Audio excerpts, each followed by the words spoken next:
Way Up with Angela Yee, and we are definitely way up today. Now we have author, Pulitzer Prize winning author, I might add, who, by the way, and we're going to talk about this too, interviewed me back in the day, okay? Yep. Mitchell S. Jackson is here with his book, Fly, the big book of basketball fashion. Yeah. Thank you for having me. Oh, thank you for coming. This is right up my alley, too. Yeah, nice. You know, it is Fashion Week, and it's also the 50th anniversary of hip-hop. That's right. You know, and hip-hop and the NBA definitely go hand in hand when it comes to fashion and influence. Absolutely. You know, so let's get started with you a little bit, though, because you're from Portland, Oregon. I'm from Portland, yeah. I'm trying to think of who else do I know from Portland personally. I want to know who. Yeah, I don't know if I know anybody. I know people that moved there because Nike's headquarters is Nike, in Portland. Adidas, and Adidas. Yeah. So I know people that moved to Portland, but actual Portlanders. Yeah, it's only a couple of us, and there's not a lot of black people there too. No, like 3%. Wow. Yeah. So how was that for you growing up? And I know just for people who are listening or watching, you've written about this, but just tell me a little bit of what that was like growing up in Portland. Yeah, I mean, I like to describe Portland as kind of like a mini L.A. So whatever is happening in L.A., Portland is getting that probably a year later or 6 months later. Even the same people. So, you know, I'm 48 years old, so I grew up in the 80s and 90s where obviously hip-hop was coming out, but sooner enough on the West Coast there was a lot of gangbanging. And so we got that, and people from L.A. would come to Portland thinking it was a new territory or whatever it was. So that really kind of defined my early, like my youth, was basketball, gangs, and then for me, it was selling dope. Yeah. I mean, and even looking at you now, first of all, I had to check out what you had on because you can't do a book about fashion, but it's very nice, you know, even from the, what do they call it, accoutrements? Yeah, accoutrements, that's right, yeah. I'm trying to use big words, guys, okay? But all of that, the glasses, everything, because I had to make sure that this all goes in line. Yeah, I can't write about fashion and not being fashion. That would just be blasphemous, really, right? Yeah. But it's interesting to me because to see how you even got here, because, you know, you're very open about your life story and how Portland shaped who you are, from the gangs, from even your own mother and your own family life. So for people who haven't maybe read The Residue Years or the other book that you had, what was that called? The Survival Math. Survival Math. Yes. Can you just give a little bit of insight before we get into this about what your background is? Yeah, so The Residue Years was an autobiographical novel about my mother and her addiction. She struggled with addiction for, 30 years. And then when I was in my teens, I started selling drugs, and, you know, that kind of intersection of her struggle with drugs and then me selling them. I ended up going to prison for a little while. And that's actually where I started thinking about writing. So I started writing that novel while I was in prison and came home and went to graduate school. I came out here to New York to go to graduate school. So I graduated from NYU almost 20 years ago now, 2004, and started teaching. And I wrote Survival Math really to kind of make more sense of that experience and kind of expand it. Think about, why is it that Oregon is such a white place? Why is it that Portland is such a white city? What's the racial legacy of Oregon? Why do we have gangs there? What is the history of gangs even in L.A.? So I really wanted to make sense of that, and I think this book is also making sense of a different subject, right? It's taking fashion and basketball and asking, why are these guys here? Why are black people? Why is the NBA such a black league? Right? Why is fashion there too? So it's really always like, why are these things happening that I'm interested in? And you even start off at the beginning of the NBA. Yeah. Right? When there weren't black people. Exactly, playing. Yeah. So let's start from the beginning and how, because you broke this down, right? It starts off in 1946. Yeah. The Conformist. So is that when this league was started? Yeah, 49, the league starts. But there were earlier leagues before, so that's why it's an association, because those leagues came together to form what we know as the NBA, National Basketball Association. And yeah, obviously, you know, this is pre-civil rights, so nothing was integrated at that time, including sports. They didn't get a black basketball player, I think it was until 55, which, you know, if you think about black history, 55 is also, you know, a really important year in black history. So I think basketball is really a reflection of national culture. of what was happening racially in the South, even in the North, right? Because, I mean, it starts with the Boston Celtics. Yeah. Yeah. Listen. All right. Well, I want to, because then you talk about the passing of the Civil Rights Act. Yeah. But we think about fashion, and there are certain people who really stand out in our minds when we think about the NBA and we think about fashion. First, I think Dennis Rodman. Absolutely. Absolutely. And it's not just his clothes, but I just remember the iconic picture where he had on the wedding dress. Yes, for his book release. Mm-hmm. Yeah. So what were your thoughts when you first saw that? When I saw Dennis Rodman, I mean, you got to think, like, that's a whole different context for me to see that, right? Like, the idea of masculinity was all different when I saw Dennis Rodman in the 90s doing that. So I was like, what is he doing? Why is he doing this? I mean, now I can understand it, right? But, yeah, he's really... I mean, if you talk about a person that was before his time, Dennis Rodman was before his time. But before him, we got to talk about Walt Frazier, right? Like the Knick legend, right? But even before him, there's, to me, Wilt Chamberlain, a big dude who was really, really, really fly. Yeah.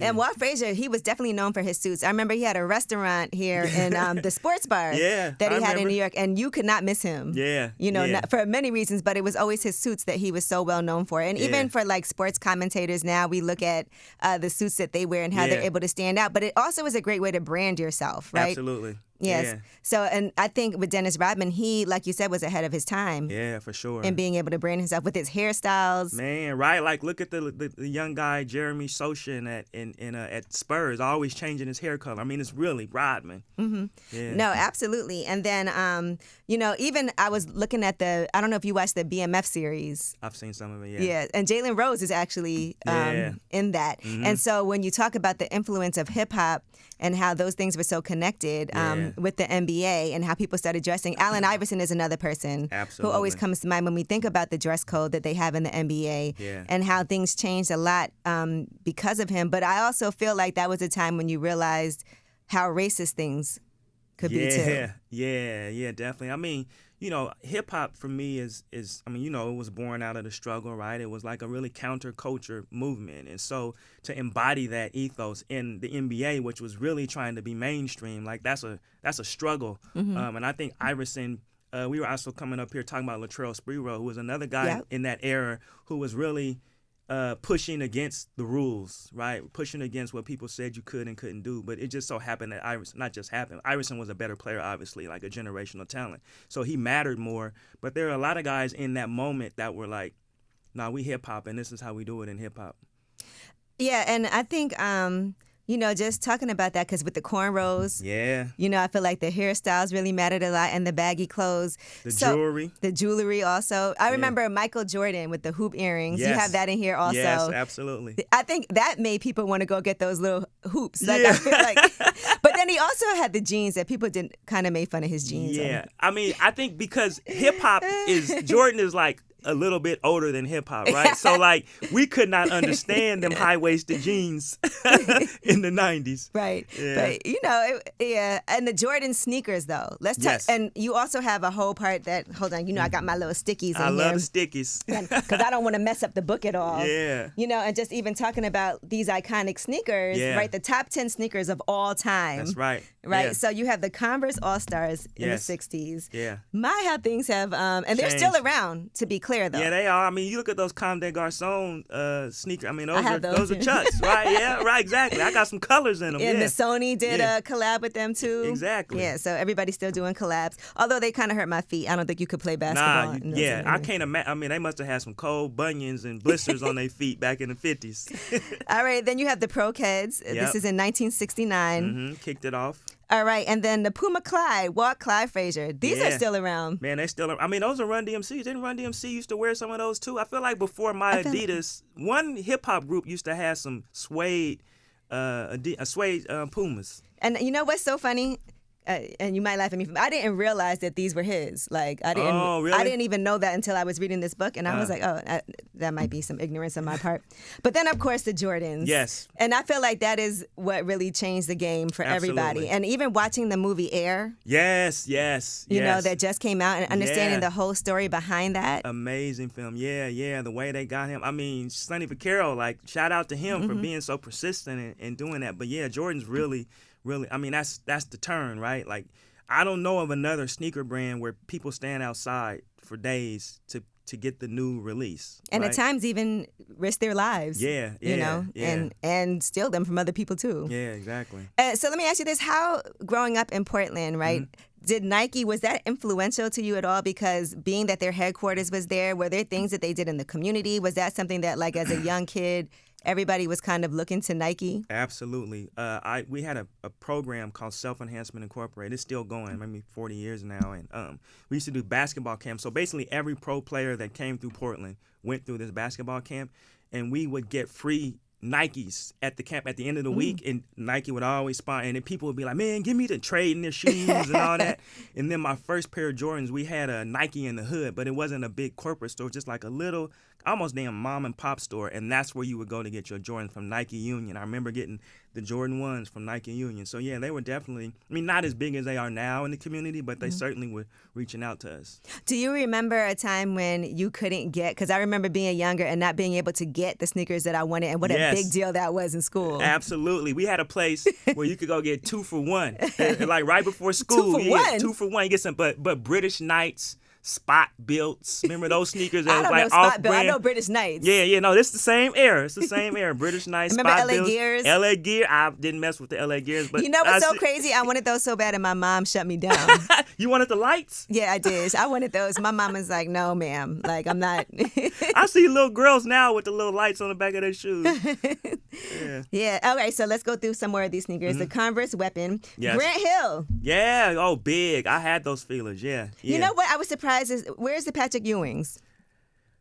I'm not necessarily a New York-centric guy. I do think Patrick Ewing is a great player, and certainly his shoes deserve a nod in the top 15. He just wasn't in the top 10. All right, I just got to ask, because I feel like those... they were cold. The big tongue on them. Yeah, they were definitely some great shoes, yeah. And still, I feel like to this day, like... Yeah, I think people just re-released those, yeah. So he's still going.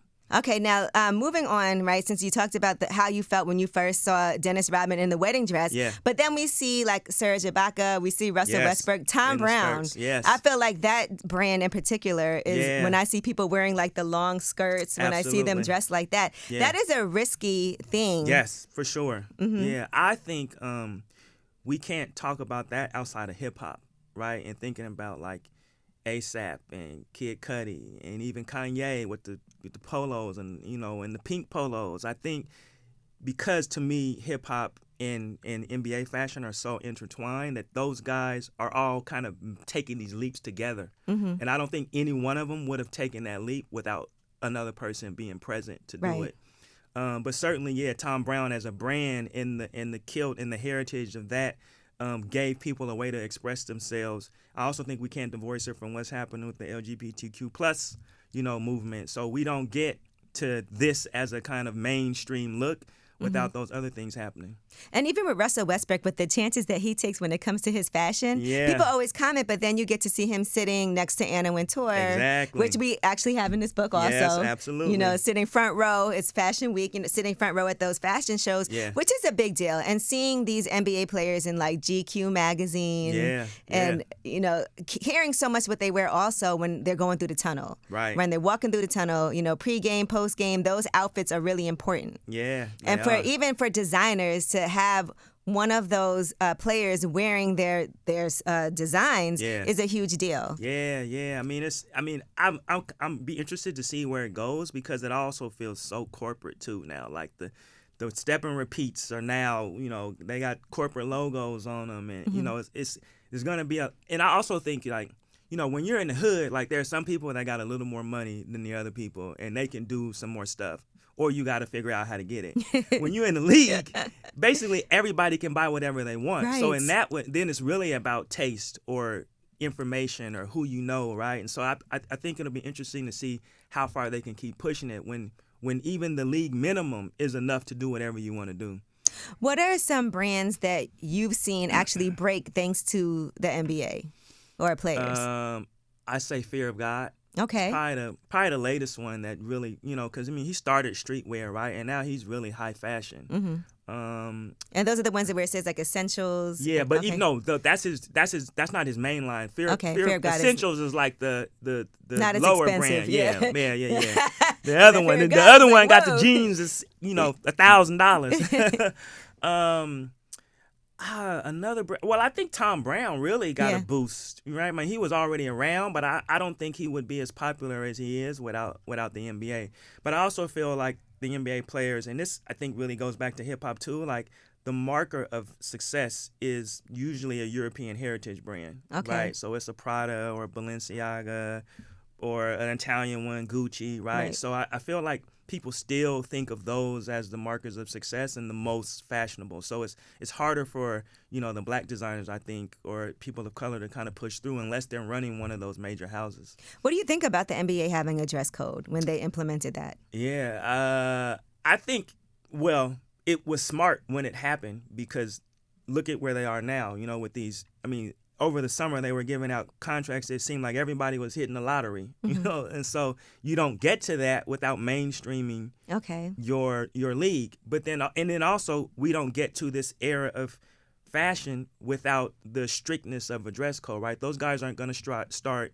Like, I think about fashion as like you can't just do whatever you want. You actually have to have some restrictions, and then it's how fashionable can you be inside of those restrictions. And so the dress code gave them restrictions, and inside of that, we started getting dudes who could dress up and be fashionable, which led us down this road to these other guys. Now, we talked about Russell Westbrook. We talked about, of course, Michael Jordan, Allen Iverson. We haven't talked about LeBron yet. We talked about Walt Clyde Frazier. Who would you say, if you had to name one person that has been the most influential in the NBA when it comes to fashion? The most influential when it comes to fashion. Where the kids are like, that's who I want to look like. Yeah. Well, I think that's... I think right now it has to be maybe like the young kids. I would say it's probably like Shea, Gilgeous Alexander, he's voted most fashionable man by GQ twice in a row. But I don't really think that a lot of people are necessarily emulating that look. I think they admire it. I think there's a difference between like emulating a certain look and then admiring it. So I would say, even though he's now the elder statesman in the league, LeBron. Yeah. Because he does so many things, different kinds of looks. Like he does a streetwear look, he does a high fashion look. He has all the jewelry that they want. He always has the new sneakers, right? Like, remember, he got the Tiffany blue Nikes before everybody else, right? So I think LeBron is still up here in terms of fashion and in a fashion that people want to emulate. Like, they want to have the new stuff. He's not necessarily the most taking the most risk, but he's doing things that translate to a lot of people. So it's more relatable. Yeah. Definitely more. I think John Morant is probably very relatable too. Yeah, well, if you're from the South, like you want some gold fronts and some color in your braids, and you John Morant, but that ain't how we doing it on the West Coast. Another thing, and you also address this in the book, is also being able to make a statement politically. Yes. Right? So the We Are Trayvon Martin, that was a moment. Yes, for sure. When LeBron, and I feel like when it comes to those political statements, LeBron leads the charge on a lot of that too. Absolutely. And that's important. I remember you have this in here too, Eric Garner, I Can't Breathe. Yeah. Being able to make those statements. And I think that was important at a time when the NFL was not able to be on that same wavelength, right? They were getting shut down, but the NBA was like, no, we can make sure that we have a voice because we also represent these people. Yeah. There's a photo in this book of the bubble and LeBron I think it's the year he first got to the Lakers, and they are all kneeling, and LeBron has the Black Power fist up, kneeling. Like, that's a double shot of black resistance inside of the bubble with the rest of the Lakers. They're arm in arm, and I'm like, there's no way another league would allow that to happen. Now, it has to be one of your most popular players, because anybody else is just, then you Mahmoud Abdul-Rauf and you're not in the league no more. So it had to be LeBron or someone like that leading the charge. But, I look at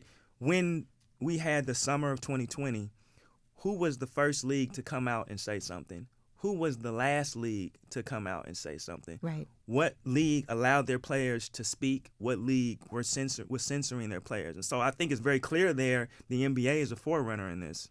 No, absolutely. And even from team to team, too, I think some team management also were not sure how to handle things at a time like that. Yeah. Like, do we speak? Do we release a statement? Yeah. You're looking at where your team is located, right? Like, I'm in Phoenix now. Like, that's a whole different market from being in New York. That's when I was in Phoenix last year and they were voting, everywhere I go, they're like, get rid of CRT. And, I can't imagine them pushing Black resistance as a Phoenix Sun. Right.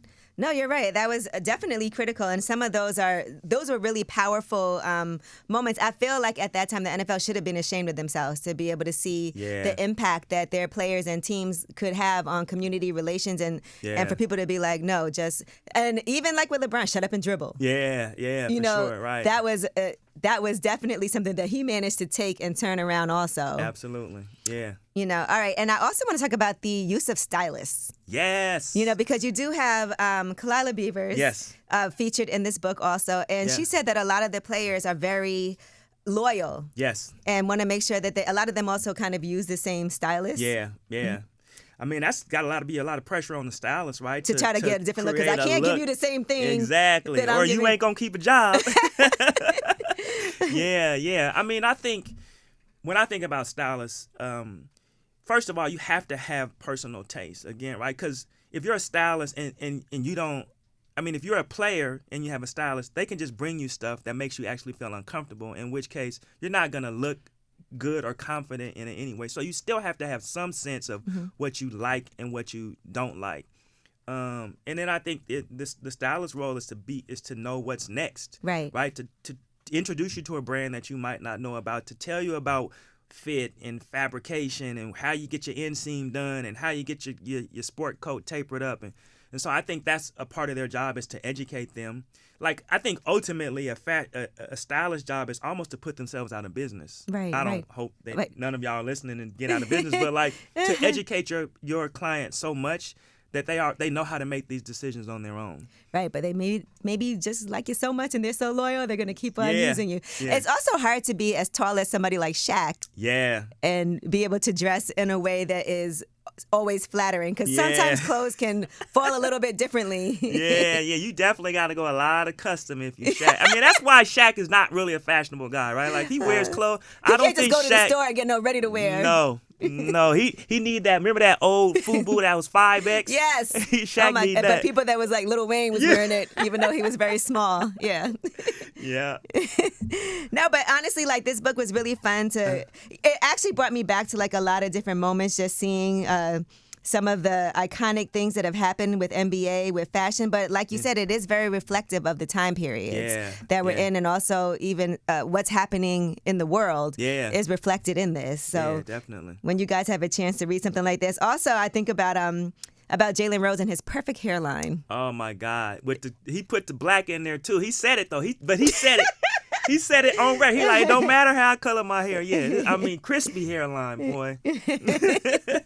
No, absolutely. And Instagram, that's the last thing, because I feel like that's where we're at right now. Yeah. With Instagram really influencing like the fashion, because can you wear the same thing twice? You know something I saw?